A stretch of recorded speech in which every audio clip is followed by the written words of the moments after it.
Primera de Juan, capítulo 3, versículos 4 al 6, y dice la palabra del Señor. Todo el que practica el pecado, practica también la infracción de la ley, pues el pecado es infracción de la ley. Ustedes saben que Cristo se manifestó a fin de quitar los pecados, y Él no ha pecado. Todo el que permanece en Él no peca. Todo el que peca ni lo ha visto ni lo ha conocido. Oremos. Trino Dios y Padre Celestial, te damos gracias, Padre, por la oportunidad que tenemos en esta mañana de poder venir juntos, Señor, los hermanos y hermanas, aquellos que han sido comprados, Señor, por tu sangre en la cruz. Gracias por este tiempo. Ministranos a nosotros, Señor, danos claridad de tu palabra y ayúdanos, Señor, en todo esto a ser conformados más a la imagen de Cristo. Permite, Señor, de que podamos alinear nuestras mentes a lo que vamos a estudiar, a lo que vamos a hablar. Ayúdanos, Señor, a poder eliminar todo tipo de distracción para nosotros con total atención, recibir con gozo tu palabra, la semilla, la cual siempre va a dar, Señor, fruto en nuestras vidas. Gracias por todo esto, lo pedimos en el nombre de Cristo Jesús. Amén y amén. Así que el pecado y el Hijo de Dios, esto sería parte 1, la semana que viene vamos a hacer parte 2, Primera de Juan capítulo 3, versículo 4 al 6. Y lo que sería el punto principal de esta mañana es uno de los retos de la vida cristiana es la necesidad de recordar que pecamos constantemente. El propósito por la cual Cristo vino y la promesa que tenemos de tener control sobre el pecado. Esta sería la idea principal de lo que vamos a estar hablando.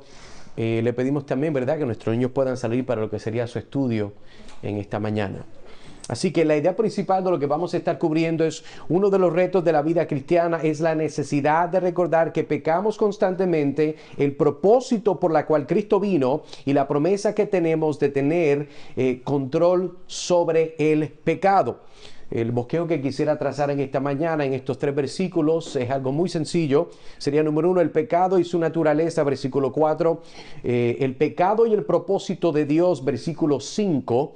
Número 3, el pecado y nuestro control sobre el mismo, versículo 6. Pero permíteme entonces, como acostumbre, comenzar con una ilustración y le hago la pregunta: ¿sabías que es imposible amar algo sin odiar algo? Es imposible amar algo sin odiar algo más. Había una vez una mujer llamada Sara que tenía una amiga íntima llamada Andrea. Sara quería profundamente a Andrea y siempre intentaba estar a su lado en los momentos de su necesidad.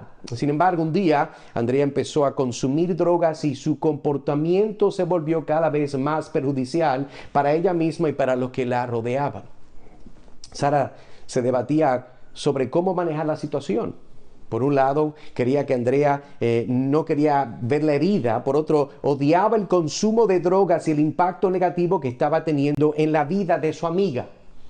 Un día Sara encontró en la escritura Primera de Juan, capítulo 3, versículo 4. Y dice: todo el que practica el pecado, practica también la infracción de la ley, pues el pecado es infracción de la ley.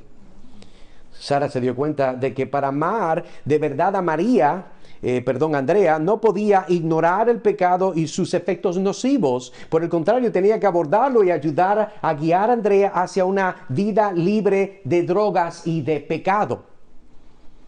Al igual que Sara tuvo que odiar el pecado para poder amar la verdad, Andrea, Dios odia el pecado para poder amarnos de verdad. El pecado es perjudicial y va en contra de las leyes de Dios. Y para salvarnos de sus efectos dañinos, Dios debe abordarlo y guiarnos hacia lo que conocemos que es la rectitud. Por eso es imposible amar sin odiar. Porque el amor requiere abordar lo que es dañino y guiar hacia lo que es bueno. Es por eso que veremos hoy que el que practica el pecado en realidad no ama a Dios. Porque Dios es amor y este amor es solamente, escuche bien, revelado y conocido en la vida, muerte y resurrección de nuestro Señor Jesucristo. Pero antes de mejor entender por qué debemos odiar el pecado, deberíamos comenzar con una definición clara de lo que bíblicamente es el pecado. Y eso entonces lo vemos en el versículo 4 de Primera de Juan capítulo 3. Dice: todo el que practica el pecado, practica también la infracción de la ley. Pues el pecado es infracción de la ley. Entonces, si consideramos este primer punto de el pecado y su naturaleza, si vemos este verso, algunas de las observaciones o preguntas que pudiéramos hacer mientras consideramos es, ¿qué es el pecado y qué significa practicarlo? Porque entendemos que si el pecado es algo, entonces se puede practicar. Número 2, ¿cuál es la conexión entre el pecado y la infracción de la ley? El pecado es un término que se utiliza en la Biblia para describir acciones o actitudes que van en contra de la voluntad y de la ley de Dios. Así que hay que poner eso de frente. Es un quebrantamiento de la ley de Dios y es un rechazo de sus normas cuando hablamos del pecado. Y en el Nuevo Testamento el apóstol Juan define el pecado como anarquía. Eso es lo que estamos viendo aquí. Eso significa que el pecado no es solo quebrantar una ley específica, sino que es un desprecio, escucha bien, por las leyes de Dios en conjunto. La Escritura nos dice que el que peca no solamente ha quebrado una ley, si vemos la ley de Dios como un conjunto, como si fuera tal vez un cristal, un espejo. Usted no meramente quiebra una porción, sino el quebrar el cristal obviamente va a fragmentarlo total. Este pecado tiene su origen en el diablo y es un acto deliberado contra Dios. Por eso en Juan 8:44 Jesús dice que el diablo es un asesino deliberado en contra de Dios. Eso es lo que está diciendo. Es un asesino y no solamente es eso. Dice la Biblia que él es padre de toda mentira y que ha sido un pecador desde el principio.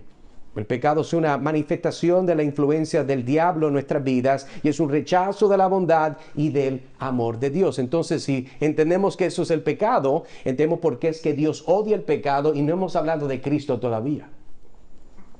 La Biblia también enseña que el pecado tiene consecuencias. En Romanos capítulo 6, versículo 23, nos dice que la paga del pecado es que no es oro, no es dinero, es muerte. Esto no solo se refiere a la muerte física, sino que también a una muerte espiritual que nos separa de Dios. Y además el pecado es una barrera entre nosotros y Dios e impide nuestra relación con Él. Entonces entendemos que no solamente es violar la ley de Dios, ir en contra del carácter de Dios, pero vemos que el pecado causa una barrera, algo que nos puede y nos ha separado de quién es Dios y comunión con Él. Sin embargo, la buena noticia es que a través de Jesucristo podemos ser perdonados de nuestros pecados y reconciliarnos con Dios. En 1 de Juan 1:9, si usted recuerda cuando estudiamos eso, Juan decía que si confesamos nuestros pecados, Él es fiel y justo para perdonarnos los pecados y para limpiarnos de toda maldad. Entonces, mediante la fe en Jesucristo, nosotros podemos ser liberados del pecado, del poder del pecado, mejor dicho, y experimentar el perdón y el amor de Dios. Una cosa tiene que estar clara: usted no puede tener y experimentar el amor de Dios, ser reconciliado con Dios y totalmente seguir siendo esclavo del pecado. Entonces volvamos a nuestro texto, como quien dice, para comenzar a contestar algunas de las preguntas en las observaciones que hemos hecho. Por eso es que nosotros entonces vemos aquí 1 de Juan capítulo 3 versículo 4. Note conmigo, mire el texto: todo el que practica el pecado. Número uno, la observación que vemos es que estamos hablando de un grupo particular. Está diciendo que todos de este grupo, los que practican el pecado, ahora nos dice que practica la infracción de la ley. Y continúa Juan diciendo que pues el pecado es infracción de la ley. Y lo primero que Juan nos está comunicando es la idea de que el pecado es esta idea principal, la cual estaremos estudiando, ya que solo en estos tres versos que vemos del 4, 5 y 6, la palabra pecado aparece 6 veces. Y no estamos hablando del 7, 8 en adelante. O sea que vemos que hay un énfasis que el Espíritu Santo está haciendo cuando habla de un tema, y el tema que está predominando es el pecado. Recordemos que los últimos 2 sermones estuvimos hablando, ¿se acuerda? Del amor maravilloso del Padre, la cual se enfocó en verso 1 del capítulo 3. Después vimos lo que es una promesa transformadora, versículos 2 al 3. Y ahora llegamos a la tercera parte de esta sección, que nos está enfocando en totalidad de lo que es lo que podríamos llamar esta gloria de permanecer. Esto es un conjunto de versos que nos está hablando de eso. Hay una gloria en permanecer, pero en este caso, mientras vemos versículo 4 al 6, estamos hablando del pecado y estamos hablando del Hijo de Dios, porque usted no puede permanecer en la gloria de Dios si no entiende lo que es el pecado y quién es el Hijo de Dios. Por eso estamos hablando del pecado, el Hijo de Dios.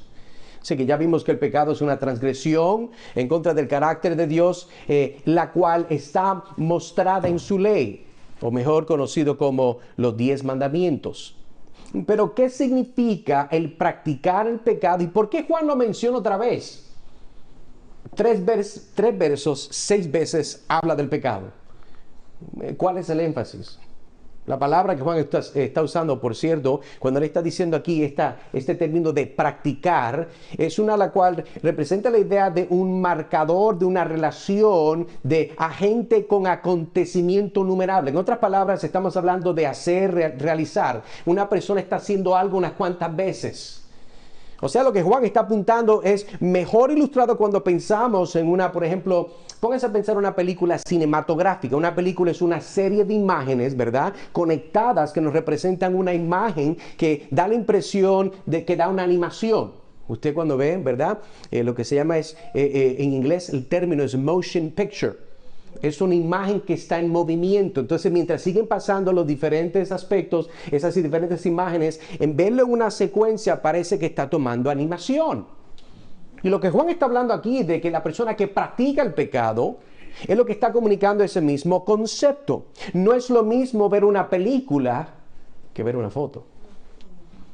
Y cuando Juan está hablando de la persona que practica el pecado, está hablando de una persona que vive unas secuencias de imágenes donde lo que demuestra es que la abundancia de su corazón no solamente proyecta su boca, sino que vive de acuerdo, ¿verdad?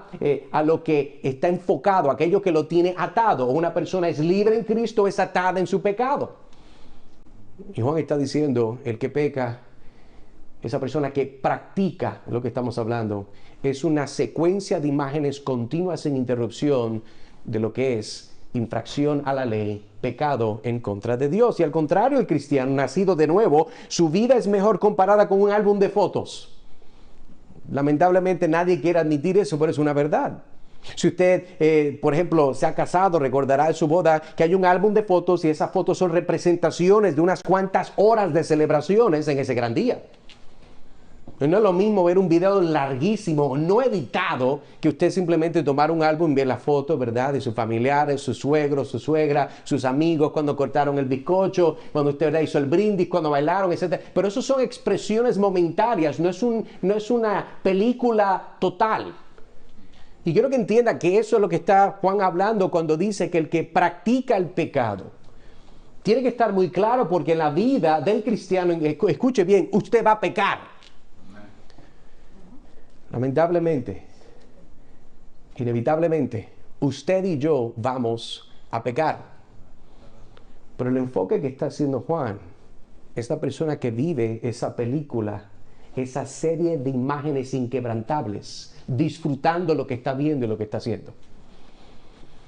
El profeta Isaías nos recuerda la realidad de que todos desde nacimiento nos hemos naufragado, como quien dice, en el mar del pecado de este mundo. Por eso mire lo que dice: todos, igual que Juan, todos nosotros nos descarriamos como ovejas, nos apartamos cada cual por su camino, pero el Señor, escuche bien, hizo que cayera sobre él, hablando de Jesucristo, la iniquidad de todos nosotros. Note el balance que está mostrando aquí. Estamos hablando de estar perdidos y de la gracia de Dios, la cual es inmensurable. Por eso todos nos descarriamos como ovejas, nos apartamos, dice ahí, ¿verdad?, cada cual por su camino, ¿pero qué? Pero el Señor hizo que la consecuencia de todo aquello por la cual usted y yo hemos hecho, si estamos en Cristo Jesús, dice ahí, cayera sobre él. La iniquidad suya cayera sobre él. Eso es lo que está diciendo Isaías cuando presenta una idea del Evangelio del Antiguo Testamento. Y entonces volvamos ahora a nuestro texto para comenzar a contestar y seguir entendiendo lo que Juan nos está comunicando. Pero antes de llegar a eso, en su Biblia abierta, 1 de Juan 3, versículo 4, volvemos: todo el que practica el pecado, practica también la infracción de la ley. Y dice, pues el pecado es infracción de la ley. La próxima pregunta que tenemos entonces que contestar: ¿qué es una infracción o transgresión de la ley? Usted dice, bueno, hermano Edgar, eso no es muy difícil. Sí, pero le explico porque yo no puedo asumir que todo el mundo estamos al mismo nivel de entendimiento. Sin tener que profundamente un léxico griego, podemos ver que el texto tiene una claridad. Y mira lo que dice Juan cuando dice, pues el pecado es. Hay una similitud. El pecado es infracción de la ley. Permítame hacer otra pregunta. ¿Por qué es que el pecado es una infracción de la ley? Bueno, el apóstol Pablo nos brinda una muy necesaria claridad cuando dice en Romanos capítulo 4, versículo 15. Mira lo que dice, porque la ley produce ira, pero donde no hay ley, tampoco hay transgresión. Entendemos de que para usted poder quebrar o cometer pecado, tuvo que haber una ley. La transgresión de una ley es el pecado. Mire lo que más tarde dice capítulo 5 de Romanos, versículo 13. Pues antes de la ley había pecado en el mundo. Pero el pecado no se toma en cuenta cuando no hay ley. Si no hay ley, usted no puede quebrantar esa ley. Si no puede quebrantar una ley, no hay pecado. Es más, le doy un ejemplo muy sencillo. Usted le dice a cualquier niño o cualquier niña, no hagas esto, inmediatamente se le mete un espíritu, yo lo voy a hacer. A mí no me importa si me dice, no metas el tenedor en la pared, yo lo voy a meter en el enchufe y yo voy a recibir algo. Nosotros desde nuestro nacimiento, a causa de nuestro pecado, nuestra disposición es de siempre ir en contra de lo que es la ley de lo correcto. Y Juan está diciendo que cuando usted peca, usted está haciendo una infracción, una transgresión de la ley. ¿Por qué? Porque la revelación de Dios más claramente es vista en el decálogo, que son los 10 mandamientos. Nosotros, ¿por qué no matamos? Porque, número uno, nosotros no hemos dado vida, solamente Dios. Nosotros no robamos porque nada, aquello que nos pertenece es dado por Dios. Y al asumir que yo lo tomo es forzar mi voluntad en contra de lo que Dios ha dado.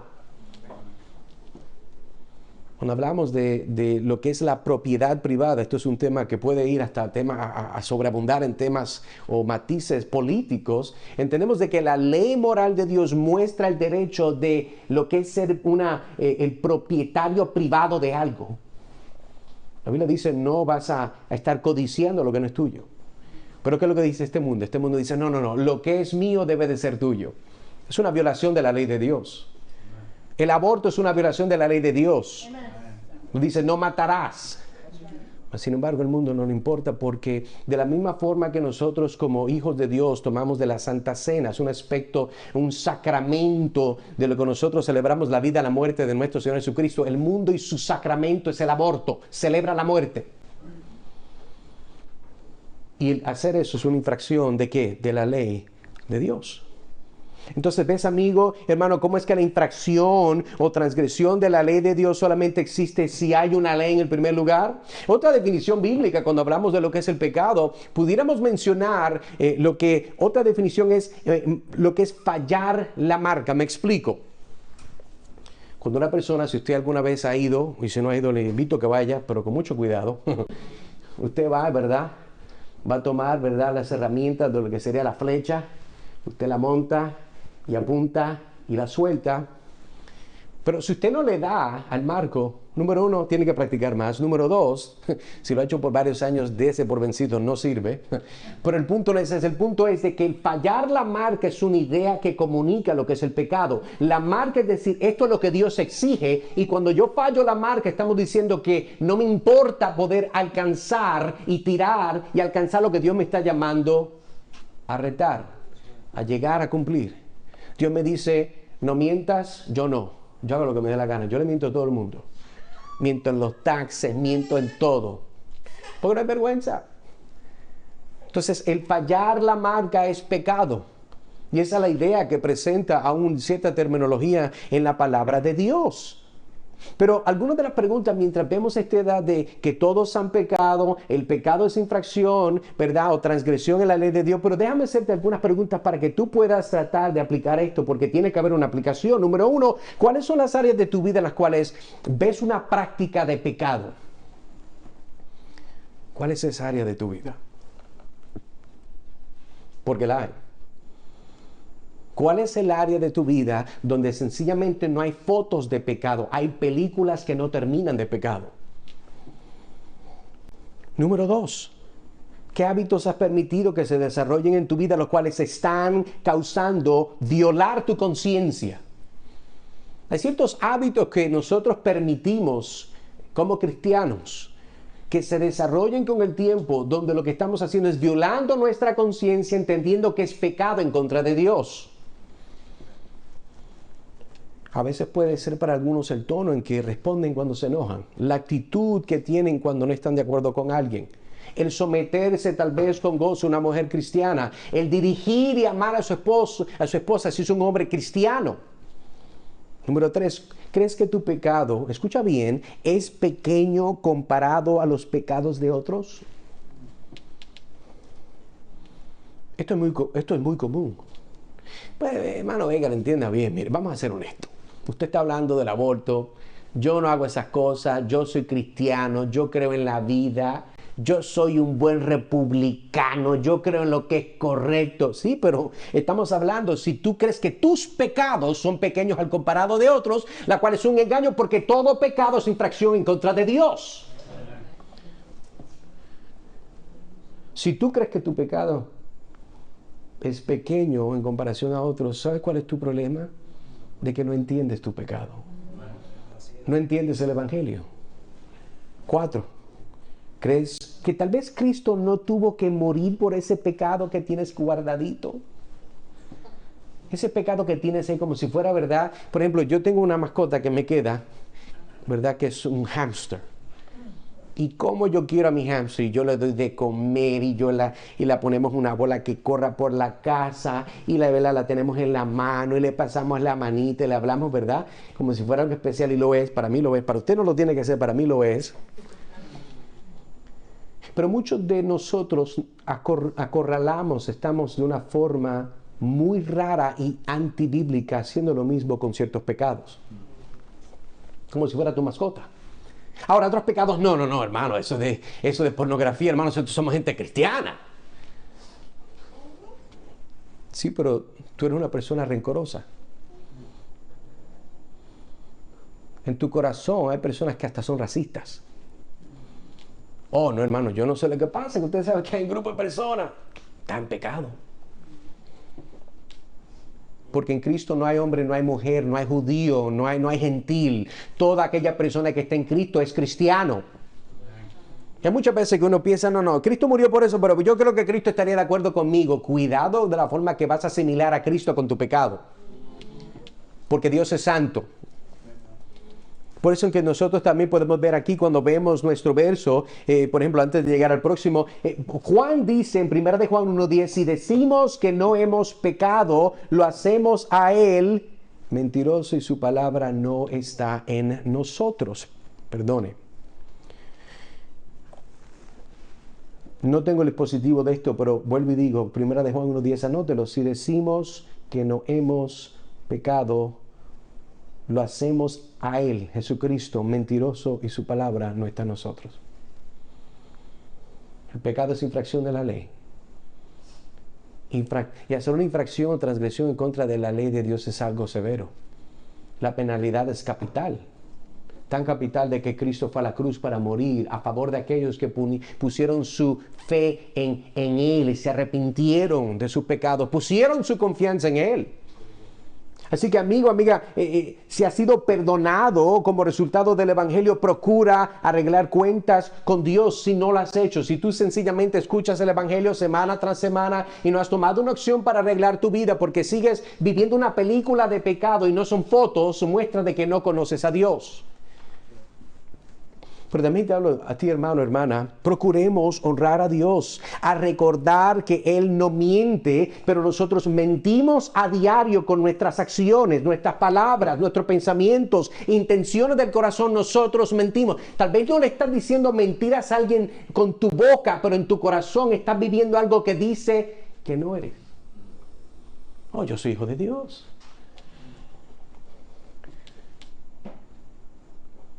Pero ¿por qué te irás tan rápido? Si crees que Dios tiene control de todas las cosas para la gloria de Él, ¿por qué es que tú te molestas con la voluntad de Dios? Hay personas que desean darle clases a Dios de cómo ser soberano. Eso es ridículo, porque Dios es santo y usted y yo no lo somos. Continuamos entonces viendo el verso nuestro. Mire conmigo, 1 de Juan capítulo 3. Hemos visto el versículo 4. Vamos ahora a ver el versículo 4. Vamos entonces al 5. Mire lo que dice: todo el que practica el pecado, practica también la infracción de la ley, pues el pecado es infracción de la ley. Ustedes saben que Cristo se manifestó a fin de quitar los pecados y en Él no hay pecado. Entonces llegamos a nuestro siguiente punto: el pecado y el propósito de Cristo. El pecado y el propósito de Cristo. En este verso que estamos viendo en el versículo 5, dos preguntas que me vienen a la mente. ¿A qué se refiere Juan cuando dice Cristo se manifestó? Hay que entender y tratar de obtener una claridad de que eso de manifestarse. Otra pregunta es: ¿cuál es la importancia de que en Él no hay pecado? Juan, todo el mundo lo sabe. ¿Por qué Juan lo dice? Hay una razón. Pero antes de entrar en eso, permítame hacer una buena ilustración y quiero que considere conmigo lo siguiente. Le cuento una historia. Una vez en la cima de una montaña, habían 3 arbolitos que se pararon y soñaron con lo que querían llegar a ser cuando fueran mayores. El primer arbolito miró las estrellas y dijo: quiero tener un tesoro que está cubierto de oro y lleno de piedras preciosas, ser el cofre del tesoro más hermoso del mundo. El segundo arbolito pequeño, riachuelo que había pasado de camino al océano: quiero viajar por aguas poderosas y transportar a reyes poderosos, ser el barco más fuerte del mundo.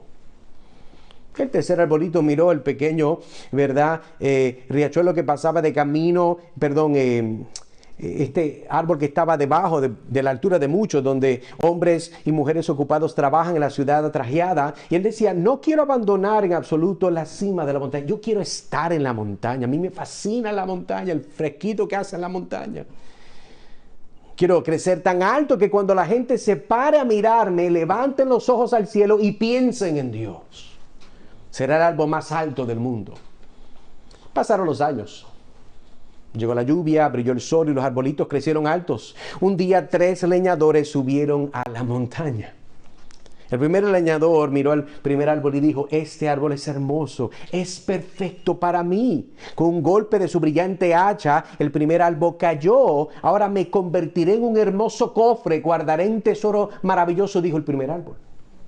El segundo leñador miró al segundo árbol y dijo: este árbol es fuerte y perfecto para mí. Con golpe de su brillante hacha, el segundo árbol cayó también. Ahora navegaré por aguas poderosas, dice el árbol. Pensó, ¿verdad? Ser un barco fuerte para reyes poderosos. Recuerda que los 3 tienen sueños. El tercer árbol sintió que se le hundía el corazón cuando el último leñador miró hacia ella. Se mantuvo erguida y alta y señaló valientemente al cielo. Pero el leñador ni siquiera levantó la vista. Cualquier tipo de árbol me vale, murmuró. Y con un golpe de su brillante hacha cayó el tercer árbol. El primer árbol se alegró cuando el leñador la llevó por la carpintería, pero el carpintero convirtió el árbol en un comedero para animales. El árbol antaño hermoso no estaba cubierto de oro ni de tesoros, estaba cubierto de serrín y lleno de heno para los hambrientos animales de la granja. El segundo árbol sonrió cuando el leñador lo llevó a un astillero, pero aquel día no se hizo ningún poderoso velero. En su lugar, el árbol, que una vez fue fuerte y martillado y aserrado para convertirlo en un simple barco de pesca, era demasiado pequeño y débil para navegar en un océano o incluso en un río. En su lugar fue llevado a un pequeño lago. El tercer árbol se quedó confuso cuando el leñador la cortó en fuertes vigas y la abandonó en un aserradero. ¿Qué ha pasado?, preguntaba el árbol, que fue una vez muy alto y poderoso en la montaña. Todo siempre, lo único que quise fue quedarme en la cima de la montaña y señalar a Dios.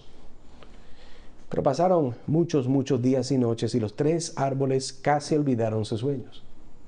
Pero una noche, la luz dorada de las estrellas se derramó sobre el primer árbol mientras una joven colocaba a su bebé recién nacido en el comedero.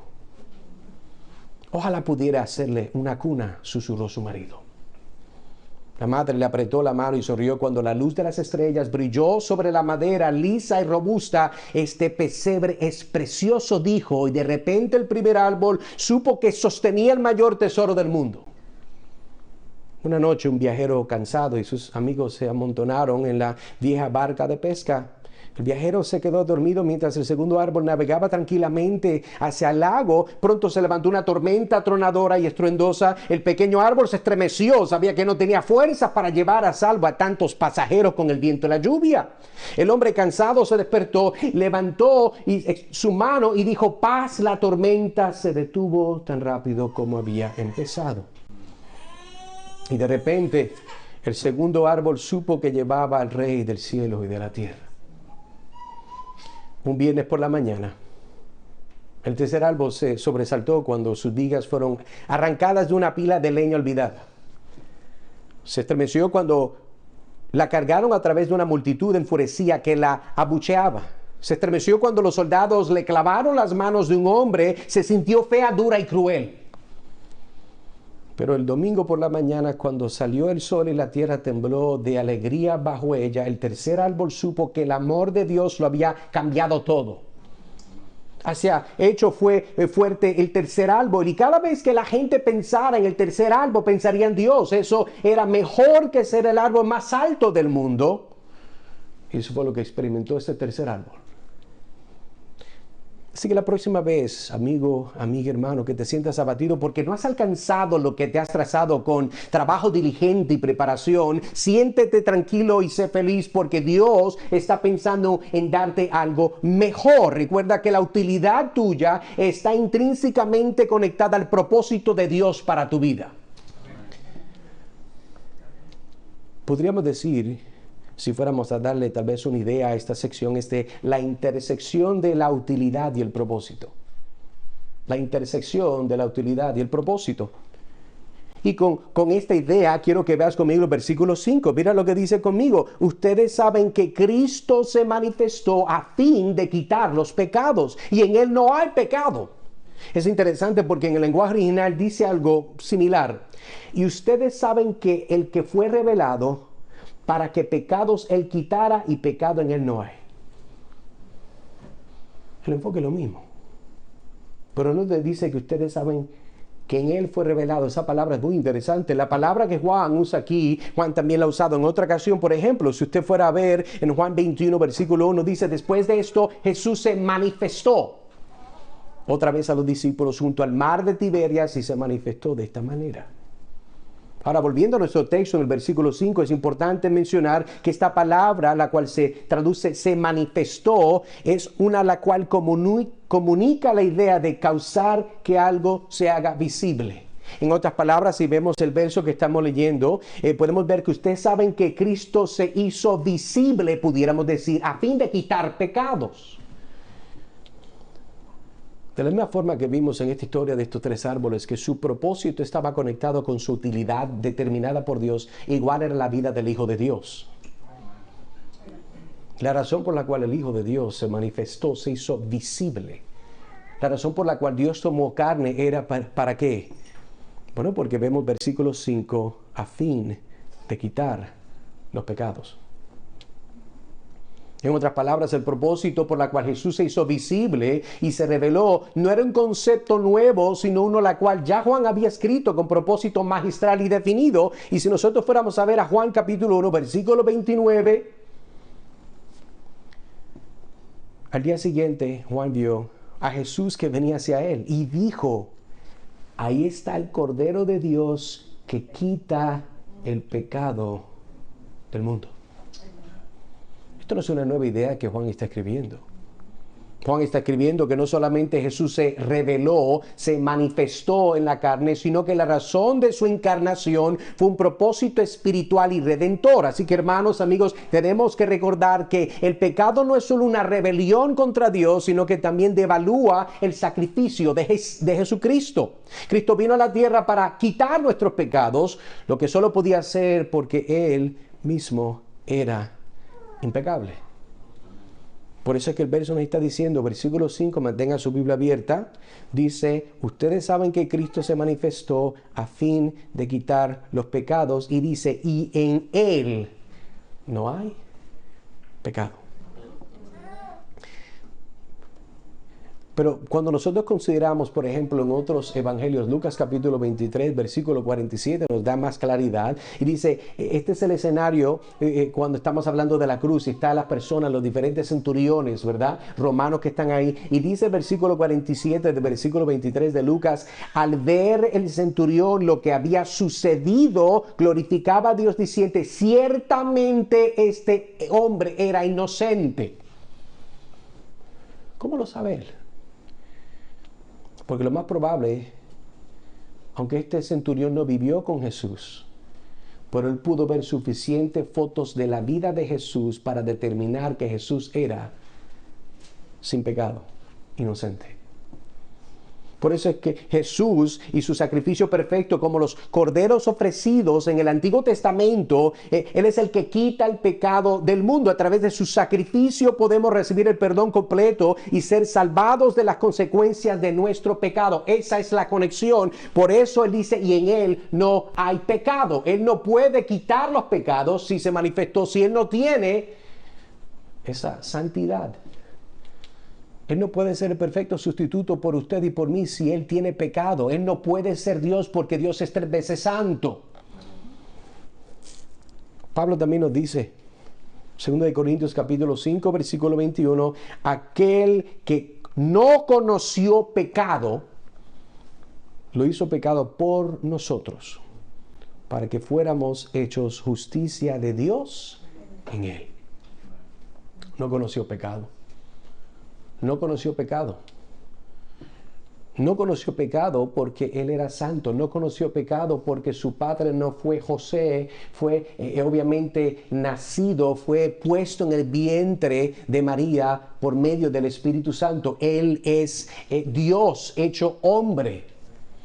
Jesús vivió una vida sin pecado y murió en la cruz en nuestro lugar, cargando sobre sí todo nuestro mal. Él sigue vivo y no tiene pecado y se espera que los que le siguen también se opongan al pecado. Hebreos capítulo 4, versículo 15 nos da más claridad, porque no tenemos un sumo sacerdote que no pueda compadecerse de nuestras flaquezas. Entienda bien, algo muy interesante aquí. Nosotros no tenemos un sumo sacerdote que no entiende lo que es ser humano. No, Él entiende lo que fue ser humano, porque cuando Él tomó carne, Él tuvo que nacer y tuvo que vivir como usted ha vivido. Excepto que Él nunca le faltó respeto a sus padres, usted sí. Él nunca tuvo pensamientos de idolatría, usted los tiene. Él nunca miró a su madre con una falta de respeto, a su papá con rebeldía, porque él no lo podía hacer porque en él no había pecado. Pero mire lo que dice, porque no tenemos un sumo sacerdote que no pueda compadecerse de nuestras flaquezas. Él se compadece porque él padeció. Si no, en contraste, uno que ha sido tentado, probado en todo, como nosotros, pero sin pecado. Es por esta razón que cuando Juan con convicción profunda puede decir que en él no hay pecado ninguno, y gloria a Dios porque es por su vida perfecta y su perfecto acontecimiento en la cruz por la cual nosotros tenemos con Dios el Padre paz a través de Cristo Jesús. Léele un poema que habla de esto. Jesús sin pecado era para salvados a todos nosotros. Su sacrificio fue grande, pero nosotros pagó el costo. Con amor y humildad vino para llevar nuestra maldición. En la cruz murió por nosotros y nos dio perdón y salvación. No había otro camino para que Dios nos perdonara. Jesús vino a ser el Cordero que llevó nuestra culpa lejos. Gloria al Señor que nos ama y nos dio la vida eterna. Gracias, Jesús, por tu sacrificio que nos hizo libre de pecados. Pensemos entonces. Y te hago la pregunta. ¿Sigues enamorado de tu pecado? ¿O sigues enamorado del Salvador? No puedes amar a tu Salvador si no odias tu pecado. ¿Has perdido, amigo, hermano, has perdido la ternura que un día tenías por tu Señor y Dios?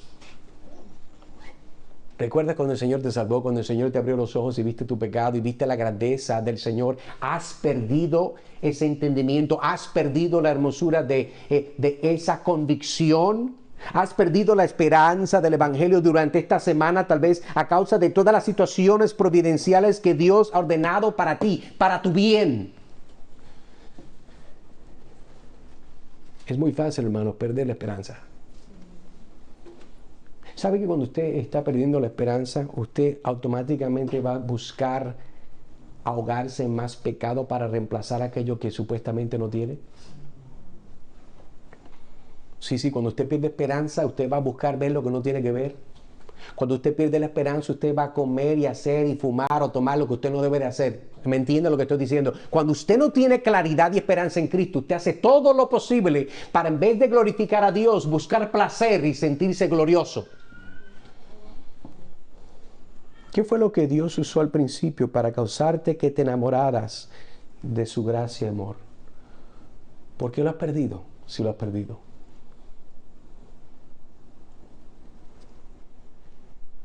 Debemos pedirle al Señor, hermanos, que el Señor nos guarde y nos libere de eso, porque es importante recordar que nosotros le amamos a Él primero porque Él nos amó. O sea, nosotros le amamos a Él porque nos amó primero, lo que dice el texto. Continuemos entonces con nuestra tercera parte de este verso. Leamos de nuevo 1 de Juan capítulo 3, versículo 4 al 6. Todo el que practica el pecado practica también la infracción de la ley, pues el pecado es infracción de la ley. Versículo 5, ustedes saben que Cristo se manifestó a fin de quitar los pecados y en Él no hay pecado. Versículo 6, todo el que permanece en Él no peca. Todo el que peca ni lo ha visto ni lo ha conocido. Entonces vemos ahora el pecado y nuestro control sobre el mismo, que es lo que estamos viendo en versículo 6. Y cuando usted ve este verso conmigo, mire, podemos hacer la pregunta, ¿qué significa permanecer en Él? Permanecer en Jesús. ¿Cuál es la relación entre permanecer y pecar? Porque alguien puede decir, bueno, pero nadie es perfecto. Hay que ver lo que significa. ¿Y qué significa no verle? No la ha visto ni la ha conocido. ¿Acaso alguien puede ver a Jesús hoy? El pecado y nuestro control sobre el mismo. Punto número 3. Había una vez un hombre llamado Juan que era un cristiano devoto. Amaba a Jesús con todo su corazón y dedicó su vida para servirle como muchos de ustedes. Y a pesar de su fuerte fe, Juan seguía siendo humano y por lo tanto susceptible al pecado, igual que usted. Un día Juan se encontró ante una difícil decisión. ¿Y cuál fue esa? Bueno, le ofrecieron un ascenso en el trabajo que le exigiría, escuche bien, mentir y engañar para asegurarse el puesto.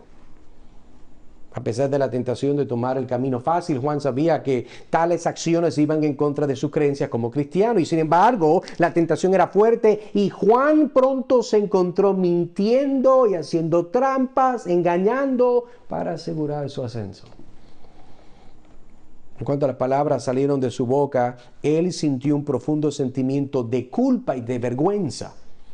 Se odió a sí mismo por lo que había hecho y sintió que había defraudado a Jesús. A pesar de su sentimiento de culpa, Juan no renunció a su fe. Él oró a Dios pidiendo perdón y buscó orientación sobre cómo arreglar las cosas. A través de su oración, a través de clamar a Dios, Juan encontró la fuerza para confesar sus acciones, enmendar lo que había hecho. Al final, Juan aprendió que era posible pecar, incluso para un cristiano devoto. Pero que era importante buscar siempre el perdón y volver a Dios. Él también se dio cuenta que el amor que sentía por Jesús era más fuerte que sus tentaciones de pecar. Y que el Espíritu Santo siempre le guiaría de vuelta al camino de la rectitud al cual está en la palabra de Dios. Traigo este narrativo porque como cristianos usted va a seguir pecando. Usted no va a parar. Hermano, yo odio mi pecado, yo lo entiendo, yo odio el mío también. Pero la pregunta es, ¿qué vas a hacer cuando vayas a pecar? ¿Sabe que hay personas que cuando pecan lo que hacen es que se tiran, ¿verdad? En términos centroamericanos una chamarra, es verdad, un jacket grandísimo, donde ellos se ahogan en miseria y dicen, yo no puedo volver al Señor porque mira cuál cosa he hecho yo tan horrible. Cuando en realidad ese es el momento para volver a Cristo. La razón por la cual Dios te da culpabilidad es para recordarte que hubo uno que no tuvo culpa, que llevó la culpa por ti si estás en Él. Pero nosotros, hermanos, somos débiles, ignorantes. Conocemos mucha teología, pero actuamos como si fuéramos niños infantiles.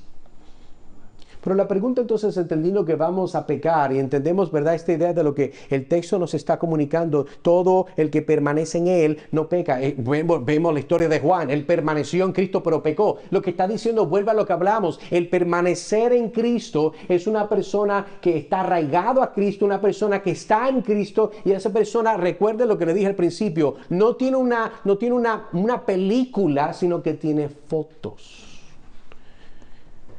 Usted permanece en Cristo, ¿por qué? Bueno, porque la palabra de Dios hay unas promesas, una de ellas, y cuando hablamos de esta idea de permanecer, por cierto, en tu texto abierto, esta idea de seguir viviendo, es como se puede traducir en griego, es lo mismo que utiliza Juan en su evangelio cuando habla de los sarmientos que viven o habitan o permanecen en la vid. Juan capítulo 15. Abra su Biblia conmigo, quiero enseñarle algo.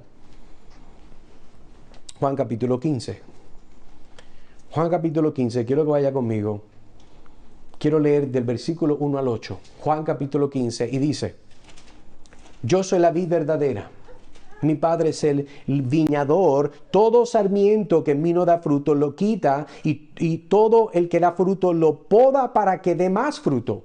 Ustedes ya están limpios por la palabra que les he hablado. Ponga atención a este verso, versículo 4. Permanezcan en mí y yo en ustedes, como el sarmiento, la Reina Valera dice pámpano, como el sarmiento no puede dar fruto por sí mismo si no permanece en la vid, así tampoco ustedes no permanecen en mí. Versículo 5. Yo soy la vid, ustedes los sarmientos, el que permanece en mí y yo en él, ese da mucho fruto, porque separados de mí nada pueden hacer. Si alguno no permanece en mí, escuche la repetición, se ha echado fuera como un sarmiento y se seca y lo recogen y los echan al fuego y se queman. Si permanecen en mí y mis palabras permanecen en ustedes, pidan lo que quieran y les será hecho. Versículo 8. En esto he glorificado a mi Padre, en que dé mucho fruto y así prueben que son mis discípulos. Así que cuando Juan escribe estos versos mientras Jesús habla, vemos el énfasis de la idea de permanecer en Cristo y que sus palabras permanezcan en nosotros, y esta misma idea es la que Juan ahora presenta en primera de Juan capítulo 3.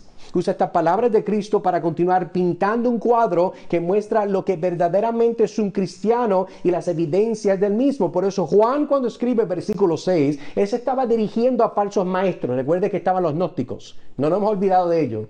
Siguen ahí. Ellos estaban afirmando estar libres de pecado y ser superiores a los demás. Porque el falso maestro siempre es mentiroso y egocéntrico.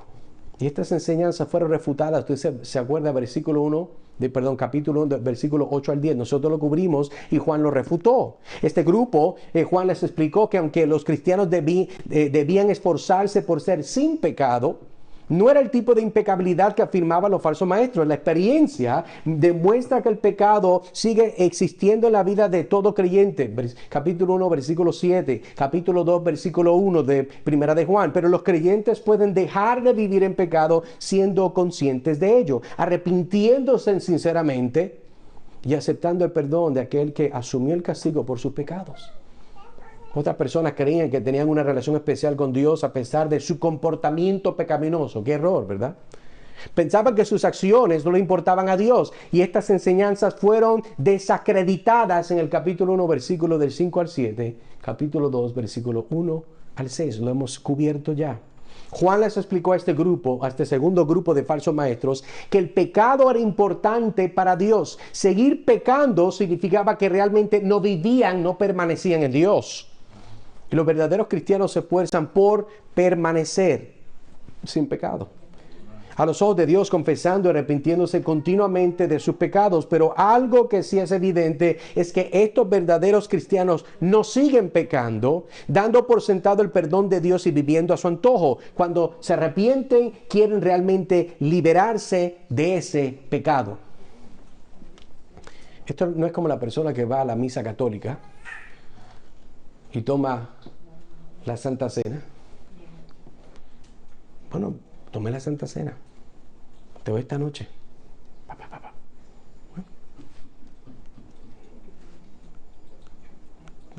Tráete de las drogas porque hay que celebrarlo. O sea, la cerveza no es suficiente. La persona se limpia la conciencia. ¿Por qué? Porque fue un acto, a tratar de cumplir con un acto religioso. Usted no puede hacer actos religiosos y ser religioso, estar bien delante de Dios. Algo que es evidente en estos verdaderos cristianos es que no siguen pecando. Ellos verdaderamente quieren ser libres del pecado. El permanecer en Cristo, hermanos, es una de las evidencias que le conocemos, porque nuestra perseverancia en la fe es el resultado de ser salvados por el Evangelio, empoderados por el Espíritu Santo, batallar el pecado y permanecer hasta que muramos o veamos su regreso glorioso. Así que en conclusión, hermanos, hemos hablado de varias cosas, pero podemos resumirlo con la idea principal que leímos. Uno de los retos de la vida cristiana es la necesidad, escuche bien, de recordar que pecamos constantemente. El propósito por la cual vino y la promesa que tenemos de tener control sobre el pecado. ¿Por qué? Bueno, porque si nosotros permanecemos en Él, nosotros le hemos visto, nosotros le hemos conocido. Si usted conoce a Cristo, usted está salvo por Él, por las obras de Él, por los méritos de Él, para la gloria de Él. Y es por eso que nosotros tenemos esperanza, hermanos, de que si hemos nacido de nuevo, somos una nueva criatura. La Biblia dice, las cosas viejas pasaron, he aquí, todas son hechas nuevas. Pero si son nuevas, no puede seguir actuando como cuando era viejo. Son nuevas. Que el Señor nos ayude, hermanos, a continuar esta honrada y única jornada en la cual seremos forjados cada día más en la imagen y semejanza de nuestro Señor y Salvador Jesucristo. Oremos. Señor, te damos gracias por tu bondad, te damos gracias por tu misericordia, te damos gracias por tu fidelidad. Ayúdanos, Señor, a recordar de que nosotros, aunque tú nos has perdonado, Señor, todavía reside en nosotros el remanente pecaminoso que queremos que sigas matando, Señor, ahogando, deshaciendo de nosotros, pero sigue ahí. Y porque sigue ahí, ayúdanos a recordar de que Cristo se manifestó para que pudiéramos tener perdón, para que pudiéramos ser libres de la atadura, Señor, para no estar bajo, ¿verdad?, esta esclavitud del pecado, sino de ser esclavos de justicia. Esa misma idea, Señor, ayúdanos a recordar que si nosotros continuamos permaneciendo en ti por el poder de tu Espíritu Santo, es la evidencia que te conocemos y que próximamente te veremos. Gracias, Señor, por esta realidad. Gracias por tu bondad, por tu misericordia y tu perdón. Pedimos todo esto en el nombre de Cristo Jesús. Amén y amén.